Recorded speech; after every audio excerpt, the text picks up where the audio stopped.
भक्ती महाराज, ती भक्तीचा जे रस्ता आहे का ते सोपा आहे, रस्ता पण आहे आणि सोपा पण आहे. नुसता रस्ता असं नाही, पंथ म्हणले महाराज त्याला. ज्यांनी राजे लोक चालतील का त्याला पंथ म्हणायचं.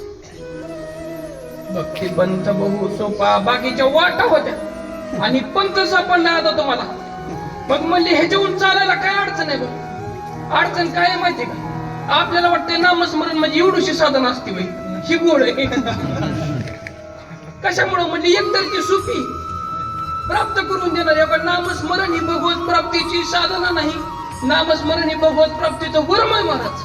आणि वर्म कशाला म्हणायचं? जी कमी कष्टात सिद्ध करून देते का गोष्ट त्याला वर्म म्हणतात. आमच्या तात्यांनी गोष्ट सांगितली होती. म्हणजे हिरा आहे का ते आयरनीवर ठेवला आणि त्याच्यावर जर का घट घालायला सुरुवात केली का तर ती हिरा निमा आयरनीत बुडतो, निमा घाण्यात बुडतो महाराज, पण त्याचा तुकडा होत नाही.